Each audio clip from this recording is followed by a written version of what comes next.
crianças aqui na frente, enquanto um dos irmãos orava pelo tempo delas, ali de aprendizado da palavra de Deus, eu me lembrei dos meus filhos pequenininhos.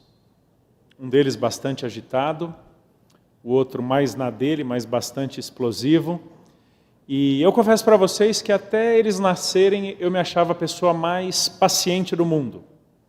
Eu achava que Deus tinha feito Moisés e Jó pensando em mim, sabe? Pacientes, calmos, dizendo, assim vai ser o Helder, então deixa eu já formar aqui Jó e Moisés, com toda essa calma que eles têm, tendo em vista o que o Helder vai ser lá na frente. Aí meus filhos nasceram, e toda a minha paciência foi por ralo abaixo. Já se sentiu assim?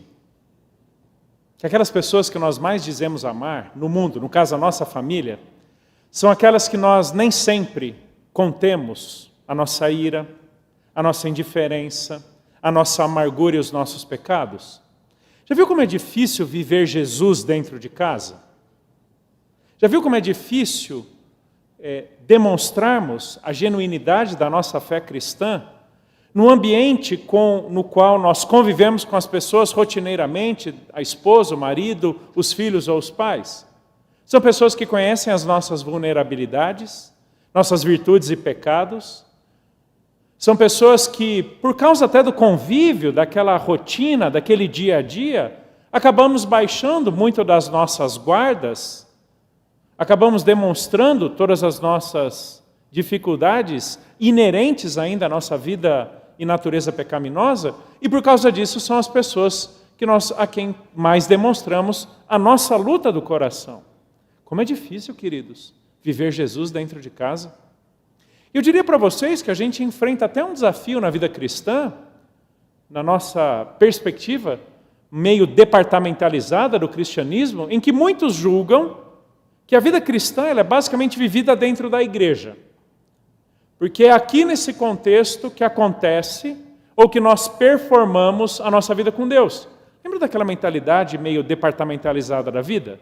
Temos o trabalho, temos o lazer, temos a vida pessoal, temos a vida familiar e temos a vida cristã, a vida religiosa, que acontece apenas em alguns momentos ou algumas oportunidades da vida. A ilustração que normalmente eu uso é de um armário cheio de gavetas. Temos a gaveta da família, a gaveta do trabalho, a gaveta do lazer, a gaveta do trânsito, a gaveta dos sonhos, projetos e a gaveta da igreja, a gaveta do cristianismo.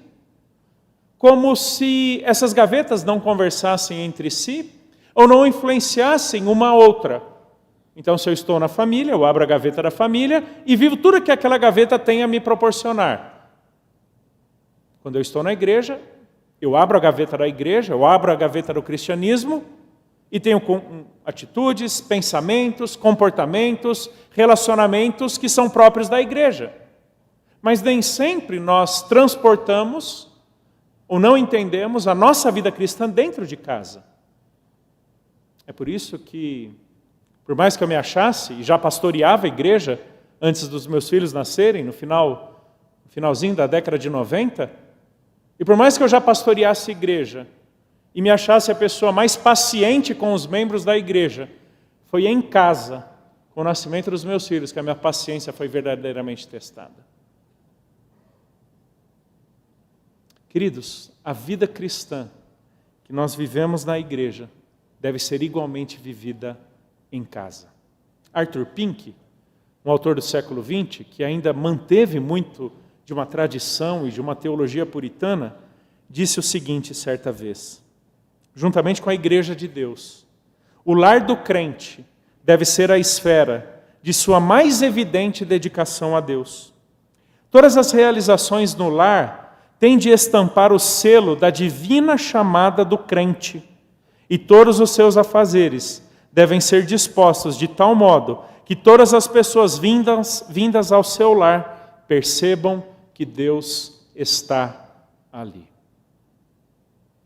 Queridos, o Senhor e cabeça da igreja também é Senhor e cabeça de nossos lares. Essa reunião nossa agora nessa noite de celebração e culto ao Senhor não é mais importante, não é mais santa, não é mais significativa para Deus do que o dia a dia da nossa casa. Como já mencionei ontem à noite na primeira pregação, numa perspectiva puritana que preserva muito bem a perspectiva bíblica, há uma estreitíssima relação de continuidade e dependência entre família e igreja. Quando, nesse momento, nós, como que startando ou iniciando a nossa semana, pautamos ou damos o tom do que deverá ser ou deveria ser a nossa rotina familiar durante a semana. Tanto quanto esse momento aqui, de alguma forma, tem que representar e tem que finalizar uma semana de celebração, de adoração, de convívio familiar, igualmente diante de Deus. Não estamos mais diante do Senhor neste momento do que quando nós acordamos em família, numa segunda-feira pela manhã, seja para levarmos nossos filhos para a escola e iniciarmos o nosso tempo de trabalho. Queridos, Deus não está mais aqui do que dentro da nossa casa. Há um conceito muito bonito dentro da tradição puritana e que eu carrego muito comigo para tentar entender essa perspectiva que não departamentaliza vida cristã de um lado, vida familiar, vida conjugal, vida profissional, sonhos e projetos de vida, que é o conceito corandeu. Talvez alguns de vocês já tenham ouvido essa expressão. Corandeu significa diante da face de Deus. É um conceito que começa com Lutero, passa por Calvino e os puritanos desenvolvem com uma maestria impressionante. Que não existe realidade, não existe momento, esfera, ambiente, relacionamento da nossa vida que seja por 5 minutos ou por 20 horas em que nós não estejamos diante da face de Deus. E é nessa perspectiva que eu quero então desenvolver com vocês que o ambiente da família, o nosso lar, é também um ambiente em que nós devemos evidenciar, testemunhar e legar a fé em Jesus de tal forma que dentro das nossas casas vivamos igualmente a vida cristã. E como eu tenho feito ao longo das últimas 2 pregações, quero ler alguns textos bíblicos com vocês, que nos alertam para essa realidade e ao mesmo tempo nos desafiam como viver a nossa vida cristã e legarmos à próxima geração um testemunho de vida cristã que representa muito bem o temor que temos diante de Deus. Abra sua Bíblia comigo, ou me acompanhe, em Colossenses capítulo 3, versículo 18. Estou usando nessa noite também a Nova Almeida atualizada. Colossenses capítulo 3, verso 18. Diz assim o apóstolo Paulo: Esposas, que cada uma de vocês se sujeite a seu próprio marido, como convém no Senhor. Maridos, que cada um de vocês ame a sua esposa e não a trate com amargura. Filhos, em tudo obedeçam aos seus pais, pois fazer isso é agradável diante do Senhor. Pais, não irritem os seus filhos, para que eles não fiquem desanimados. Vá comigo agora para Efésios capítulo 5, verso 22, que é uma carta, Efésios é uma carta irmã a de Colossenses, na qual Paulo lida com muitos temas semelhantes, eventualmente com ênfases um pouquinho distintas. Eu lerei alguns poucos versos, do capítulo 5, verso 22, até o capítulo 6, verso 4. 5:22, Esposas, que cada uma de vocês se sujeite a seu próprio marido, como ao Senhor. Verso 25, Maridos, que cada um de vocês ame a sua esposa, como também Cristo amou a igreja e se entregou por ela. Capítulo 6, verso 1, Filhos, obedeçam aos seus pais no Senhor, pois isto é justo. 2, Honre o seu pai e a sua mãe, que é o primeiro mandamento com promessa. E o verso 4, finalizando, E vocês, pais, não provoquem os seus filhos à ira, mas tratem de criá-los na disciplina e na admoestação do Senhor. Se nós voltarmos lá para o contexto do capítulo 3 de Colossenses, bem como para o contexto do capítulo 5, nós veremos que Paulo está tratando daquilo que era chamado no período romano antigo de Código da Casa. Um código de conduta que pautava os relacionamentos que aconteciam dentro de casa. Não apenas relacionamentos familiares, que nós vemos aqui pelo menos em 2 esferas ou 2 âmbitos, o relacionamento conjugal, marido e esposa, e o relacionamento pais e filhos, num contexto de família maior, senão também os relacionamentos de servos e senhores, quando muitos desses servos moravam dentro da casa dessas famílias, atendendo às demandas, os serviços que essas famílias colocavam a esses servos. E o direito romano antigo colocava sobre essas relações determinados padrões, determinadas condutas que eram exigidas, tanto da parte de homens quanto da parte de mulheres, respeito e submissão da parte de pessoas mais novas para com os seus pais, tanto quanto o trato dos senhores para com seus servos. A diferença do cristianismo para com o direito romano, para com aquilo que a sociedade romana colocava como esse código do lar, esse código da casa, é que a base de todos os relacionamentos familiares existentes dentro do lar se dá por meio da pessoa de Cristo Jesus.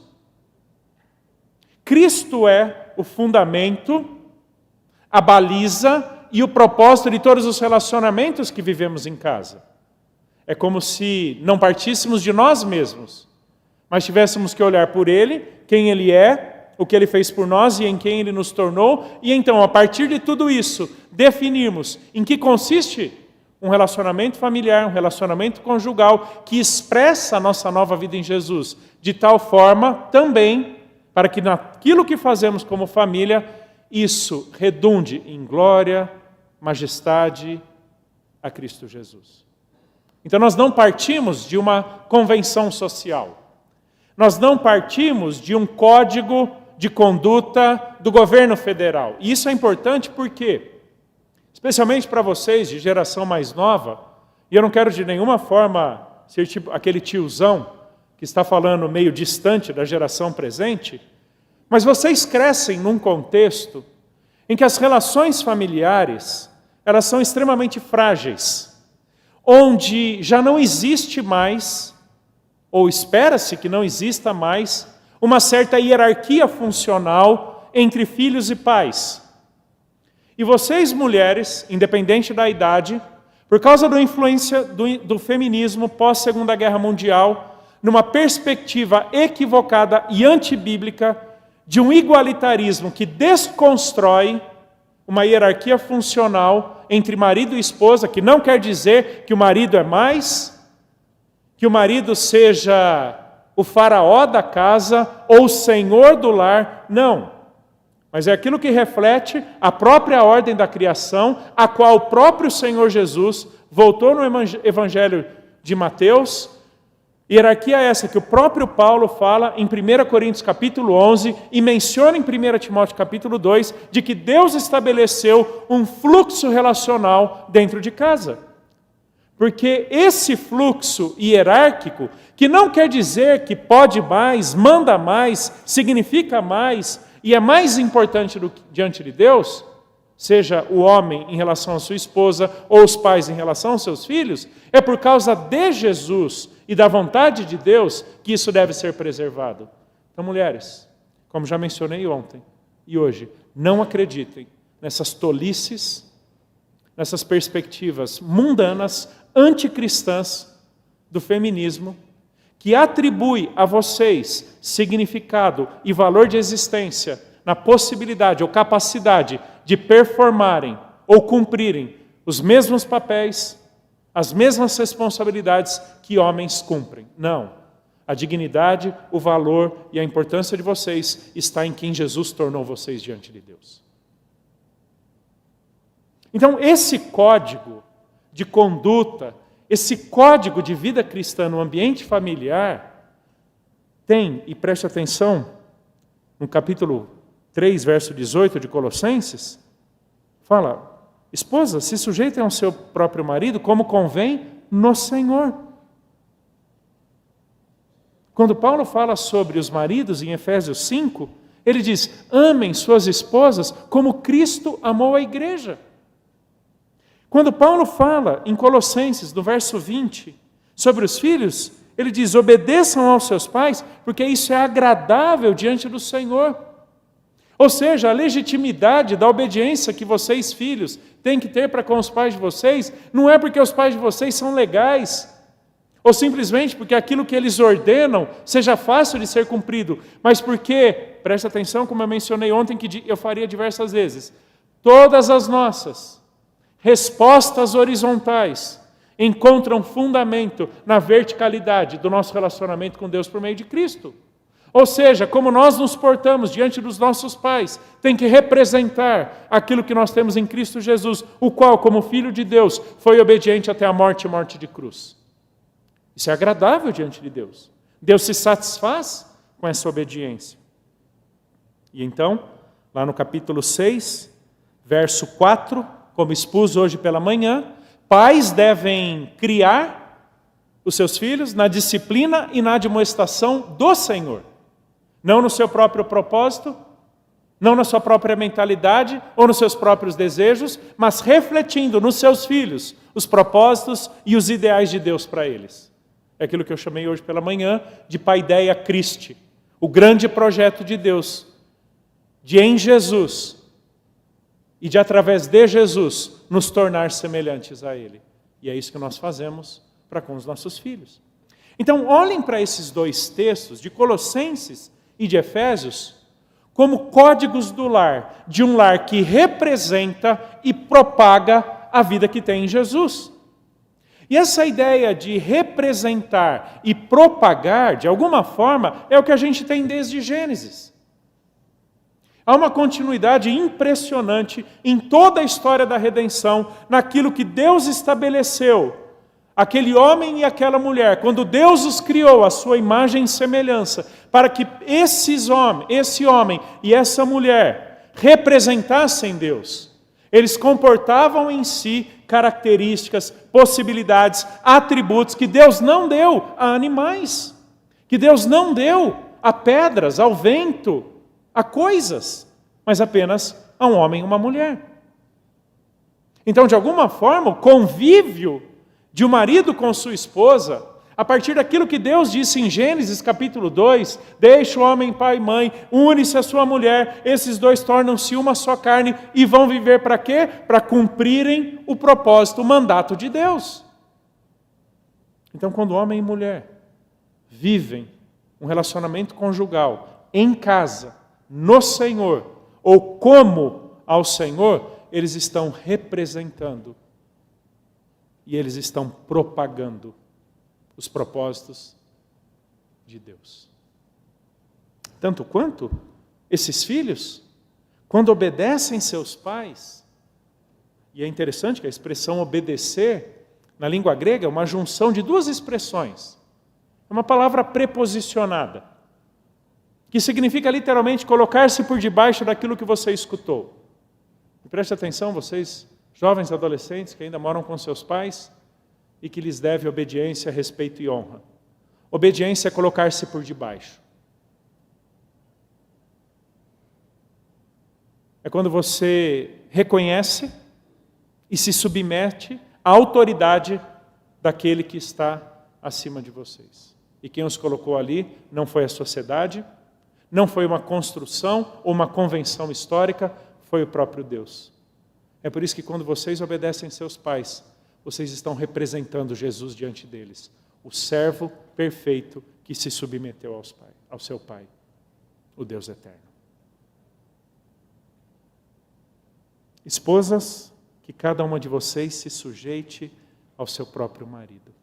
Como é difícil a gente lidar no nosso mundo feminista da ideologia de gênero. E ideologia de gênero, num primeiro momento, teve toda uma discussão de tentativa de desconstrução do gênero em si, do masculino e feminino. E num segundo momento desse movimento, ele partiu muito mais para uma desconstrução, não apenas da identidade biológico-sexual, senão também dos papéis e responsabilidades que homem e mulher têm dentro de casa e na sociedade. Mulheres, a ordem de Deus é que vocês sejam submissas.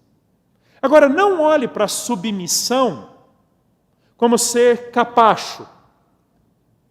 Não olhe para a submissão como pertencer a um segundo escalão do casamento, porque pode menos, vale menos, representa menos. Essa não é a ideia de submissão.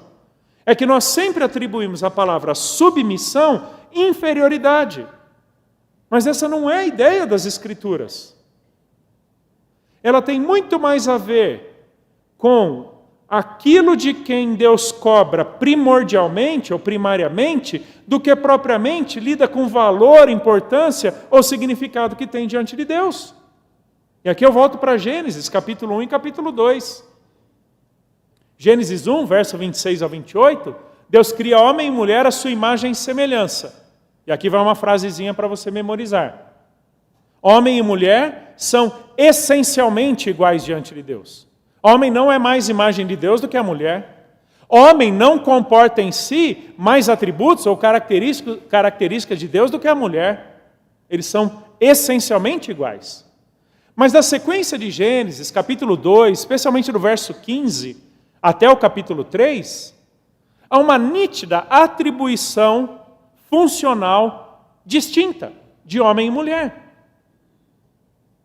Homens não são capazes e nunca serão cobrados diante de Deus para performarem aquilo que só mulheres podem cumprir. Tanto quanto mulheres nunca responderão diante de Deus porque elas não foram como homens, porque elas foram criadas para serem mulheres. E nada além disso. Abre e fecha um parênteses muito rápido. Para vocês mulheres que criam seus filhos sozinhas, a gente cresce numa cultura, numa mentalidade que coloca um peso absurdo sobre vocês, dizendo que vocês têm que ser pães. Já ouviu essa expressão? Mães e pais? Não. Pães. Pais, você tem que ser pai e mãe dos seus filhos. Não, seja a melhor mãe que você pode ser, porque você não é capaz de ser um pai para os seus filhos. Porque você não tem as responsabilidades, as possibilidades e as capacidades que Deus deu apenas ao homem. É por isso que Deus deu uma igreja para você e para os seus filhos. Para que na diversidade de homens na igreja, eles possam olhar para esses homens e encontrar neles uma figura masculina que vocês mães nunca serão e nunca poderão dar a eles. É por isso que a igreja é tão importante. Porque é na diversidade do corpo que nós encontramos o suprimento das nossas incapacidades e daquilo que muitas vezes não temos dentro de casa. Mulheres que criam seus filhos sozinhas, Deus nunca cobrará que vocês sejam pais dos seus filhos. Ele cobrará única e exclusivamente que vocês sejam as melhores mães possíveis. E Deus deu aos seus filhos pais, homens espirituais, no contexto dessa igreja. Fecho parênteses aqui. Mas quando a gente acredita de que não há distinção de papéis, que não há distinção de funções dentro do lar, nós acabamos confundindo tudo, e quando não há nada de distinção, pouco importa o que cada um faz. E com isso, cada pessoa, seja o pai, a mãe, seja o marido ou a esposa, os filhos em relação aos seus pais, desconfigura-se o que cabe a cada um deles. E nenhum deles será capaz de então viver o que Deus quer da vida deles em Jesus dentro de casa. Então quando a Bíblia fala, mulheres se sujeitem, a Bíblia não está colocando vocês num patamar inferior aos dos homens. Pelo contrário, a Bíblia está protegendo vocês. Porque isso é um cuidado que Deus tem para que vocês mulheres não tenham que assumir responsabilidades que Deus atribuiu a nós homens. E de novo, isso não nos torna mais importantes, mais capazes, porque a capacidade não está na possibilidade de fazer o que o outro pode fazer, mas no de cumprir especificamente aquilo que Deus cobra de cada um. Mulheres, sejam as melhores mulheres que vocês podem ser. Homens, sejam os melhores homens que vocês podem ser. Eu gosto muito de ilustrar a submissão feminina com aquele muro de contenção. Se você já foi em alguma cidade litorânea, se você foi na praia, você deve perceber que, geralmente, quando você tem uma praia bem no nível da rua ali principal, talvez, naquela beira-mar, e é normalmente um mar que entra em ressaca, ele fica todo bravo, revoltado, e ele então avança para a rua, você deve ter percebido que existe um muro de contenção ali. Aquele muro de contenção é para impedir que aquele mar em revolta avance para dentro da rua, para dentro da cidade. Eu costumo comparar muito a responsabilidade de liderança masculina como esse muro de contenção, onde homens tomam a primeira pancada, porque quem disse que a mulher é a parte mais frágil do relacionamento não foi Erasmo Carlos para os mais antigos, foi Deus, em 1 Pedro capítulo 3, verso 7. Tratem com dignidade suas esposas, como a parte mais frágil do relacionamento. E não é fragilidade emocional, não, tá bom?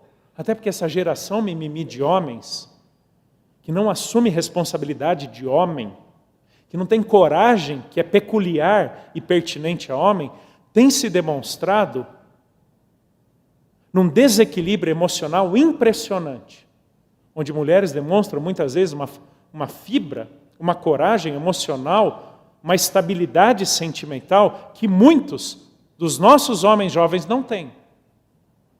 Então a fragilidade não é emocional, a fragilidade não é espiritual, porque homem e mulher foram criados essencialmente iguais diante de Deus, são co-herdeiros da mesma graça em Cristo Jesus, porque como salvos em Cristo, Gálatas capítulo 3, em Jesus não há distinção entre homem e mulher, judeu ou gentio, servo ou escravo. Isso não quer dizer que homem deixou de ser homem, mulher deixou de ser mulher, mas quer dizer que diante de Deus, Deus não salva mais homem porque é homem ou mulher porque é mulher. Porque em Jesus somos todos iguais. Mas, funcionalmente na família somos diferentes. Então a fragilidade não é emocional, a fragilidade não é espiritual. A fragilidade é muitas vezes, e na maioria dos casos, física. Vocês mesmas sabem do período mensal que vocês têm, da bomba de hormônios que pulsa em vocês constantemente, mesmo quando, e talvez até em muitos casos, com a chegada da menopausa. É por isso que a lei mosaica protegia a mulher no seu período menstrual. É por isso que a lei mosaica protegia as mulheres em diversas circunstâncias, para preservá-las nas suas peculiaridades. E Deus as criou assim. Deus as fez assim. O que é antinatural para homens frágeis. Entendeu? Para homens que não assumem responsabilidades e não se apresentam como esses muros de contenção para com as suas esposas, para com as suas famílias. Então a submissão é reconhecer que Deus cobrará algumas coisas primariamente dos seus maridos e não cobrará de vocês. É por isso que em Gênesis capítulo 3, quando Adão e Eva pecam, embora cronologicamente, Paulo vai dizer isso em 1 Timóteo 2, embora cronologicamente Eva tenha pecado primeiro, a responsabilidade primária do pecado foi atribuída a Adão. E o próprio Paulo menciona isso em Romanos capítulo 5, verso 12. É por isso que Deus cobra primeiramente Adão e não Eva. Queridos homens, a nossa autoridade e responsabilidade masculina não nos dá o direito de subjulgarmos nossas esposas e filhos, achando que eles existem por nossa causa e para o nosso prazer. Porque, na verdade, nós vivemos mais e melhor a nossa masculinidade em Jesus, quando nós nos apresentamos diante deles, como aqueles que estão dispostos a se sacrificarem por eles, como Cristo se sacrificou pela igreja. A amá-los, a nos doarmos por eles, do mesmo jeito que Jesus se doou por nós. Queridos, como é difícil viver isso dentro de casa. Como é difícil representar e propagar a obra de Cristo dentro de casa, com mulheres respeitando seus maridos, maridos amando suas esposas, filhos obedecendo seus pais e pais criando seus filhos na disciplina e na admoestação do Senhor. E é interessante que o contexto de Efésios, capítulo 5, se você abrir sua Bíblia lá no capítulo 5, verso 15, você verá que Paulo, ele tem uma continuidade de assunto, quando ele fala sobre a perversidade do mundo, daquele que não teme ao Senhor, daquele que está morto espiritualmente, em relação àqueles, um contraste em relação àqueles que já são salvos em Jesus.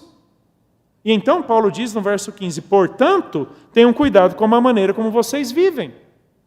Vivam não como tolos, mas como sábios, O contexto desse código de conduta familiar, da vida cristã, dentro de casa, é de um contraste entre pessoas salvas em Cristo e pessoas não salvas. Isso quer dizer que a família do cristão precisa, necessariamente, por causa de Jesus, ser distinta daqueles que não seguem ao nosso Senhor.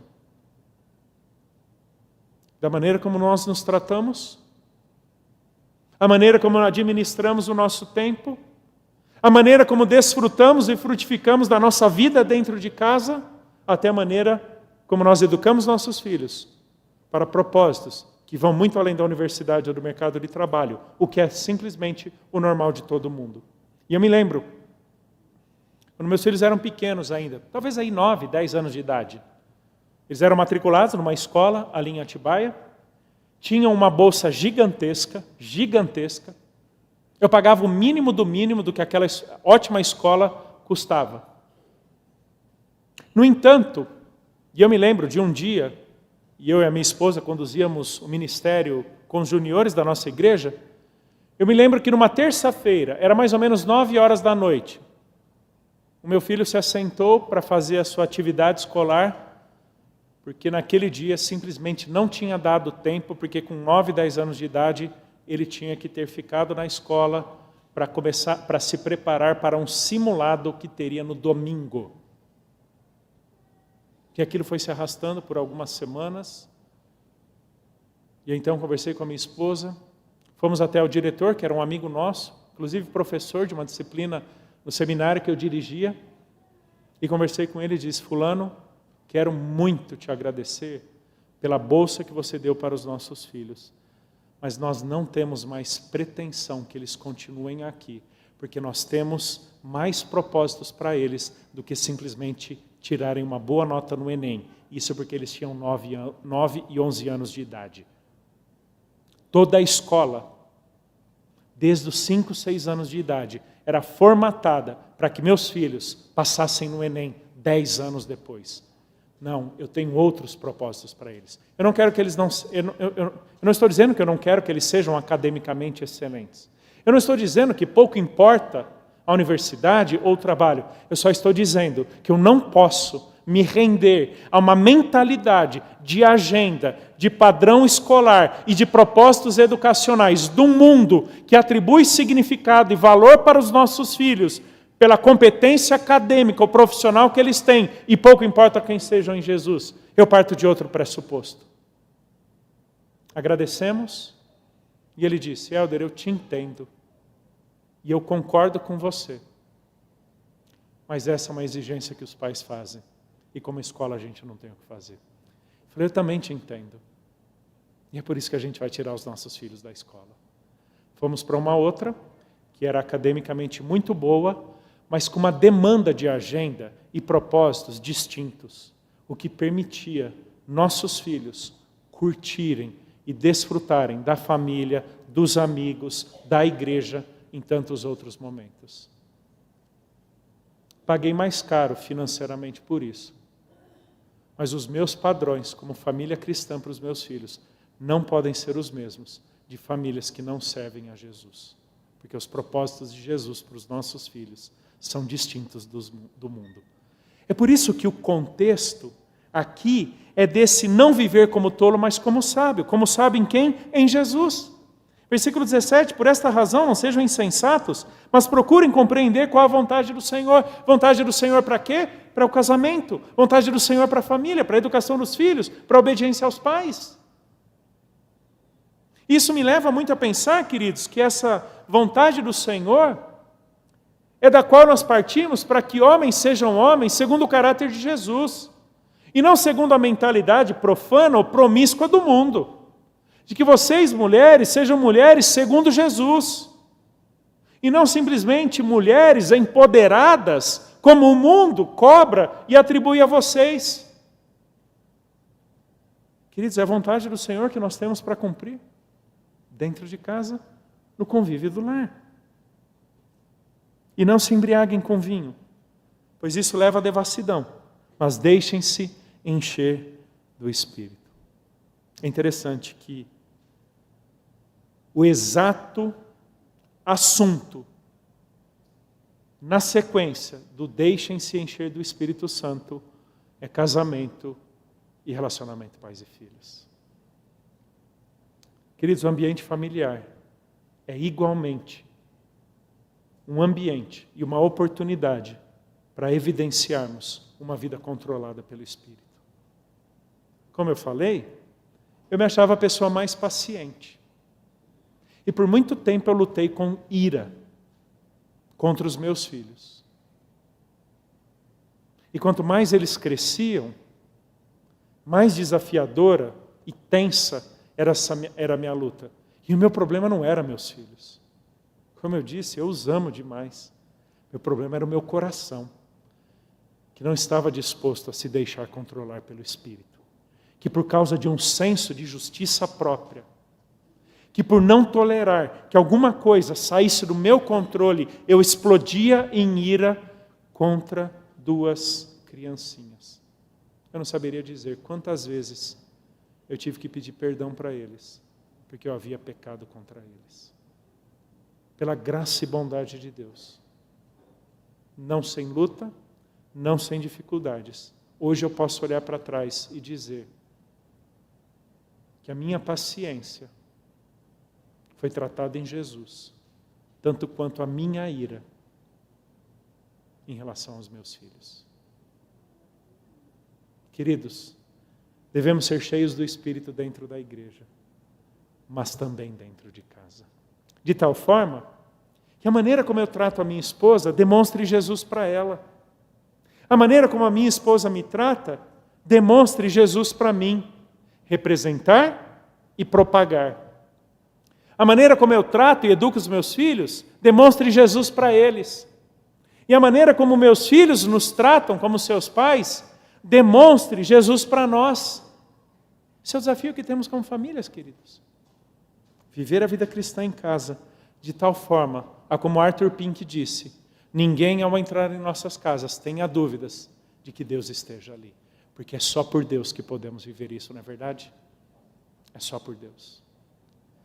Por isso, queridos, o exercício, o desafio de vivermos Jesus em casa é alguma coisa diária e constante. Diária e constante. Onde aprendemos com o perdão, aprendemos com a humildade e a mutualidade, desejando representar e propagar Jesus também dentro dos nossos lares. Isso me leva a algumas implicações e desafios aqui para a gente. E o que eu vou compartilhar com vocês é o que eu compartilhei há 2 semanas atrás, a minha igreja, quando eu expus alguns desses elementos para os casais. E ao longo do ano passado, naquilo que a gente chama de escola de pais da nossa igreja, como educar filhos pelo Evangelho. Uma implicação dessa vivência da vida cristã dentro de casa é que nós precisamos aprender a valorizar e a oportunizar momentos de devocional familiar, onde junto com a nossa família nós igualmente crescemos em Jesus.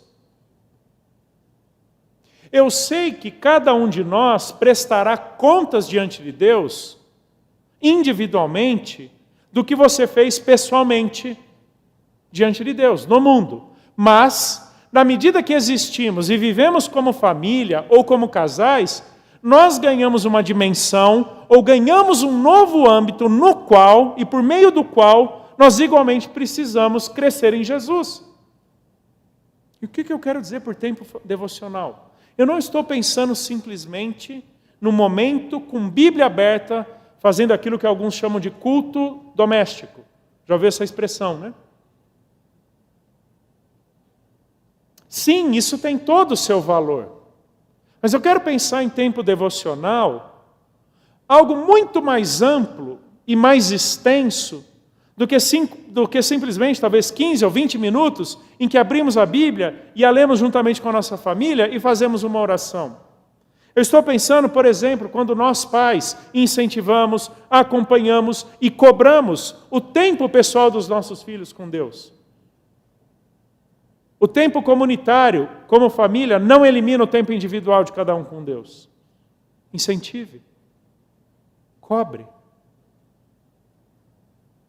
A organização que eu represento, a Organização Palavra da Vida, tem um material fantástico de tempo devocional, desde juniores até adultos. Eu conheço poucos materiais que sejam tão bons quanto esse da Palavra da Vida. Nossos filhos cresceram fazendo esses dos juniores todos os dias. E era legal porque isso era um assunto que nós usávamos ao longo do dia. O que vocês aprenderam hoje? O que vocês meditaram biblicamente? O legal desse material, e existem outros, é que ele coloca dos nossos filhos até nós adultos em contato direto com a Palavra de Deus. Entenda muito bem o que eu vou dizer. Tem muita criança e junior que cresce com personagens de valores morais bíblicos, mas sem contato direto com a Palavra de Deus. Por exemplo, esmilinguido. Esmilinguido não é Bíblia, tá bom? Esses personagens bonitinhos, eles não são Bíblia. Nossos filhos precisam de Bíblia. E não de personagens bonitinhos. Que comunicam valores morais, mas que não apontam para a suficiência das nossas vidas em Jesus. Até o inferno está cheio de bons valores e bons comportamentos. Para vocês casais, quero recomendar um guia devocional muito bom. Eu recomendo para os casais da minha igreja, O Significado do Casamento, de Timothy Kate Keller, Edições Vida Nova. Muito bom, mas muito bom mesmo. Contato direto com a Bíblia. Aplicabilidade ali para a vida conjugal.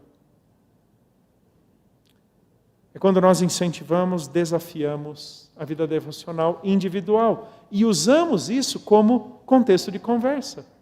Literatura infanto-juvenil cristã, Edições Vida Nova, Editora Fiel, tem materiais excelentes, de conteúdo bíblico muito bom, mas muito bom mesmo, para essas faixas etárias. Infância e juventude, ou infanto-juvenil. Recomende literatura cristã, desafie.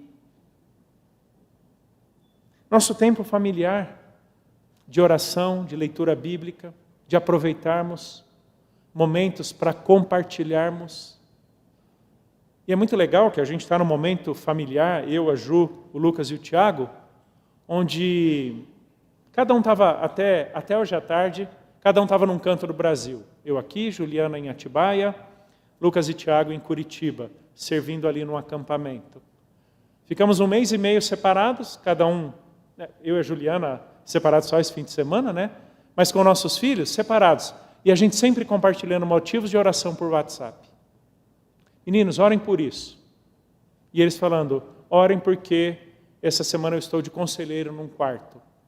É isso aí, compartilharmos motivos de oração. É quando nós encontramos na família também companheiros de oração. Quando nós compartilhamos nossos alvos evangelísticos. Eu lembro de uma vez quando meus filhos me repreenderam ou me exortaram, porque sempre incentivamos e desafiamos nossos filhos a viverem Jesus no mundo, a brilharem Jesus com seus amigos não cristãos, até que um dia eles nos questionaram, e vocês? Como é que vocês evangelizam? Nós evangelizávamos, nós compartilhávamos a fé, nós só não mencionávamos muitas vezes isso dentro de casa.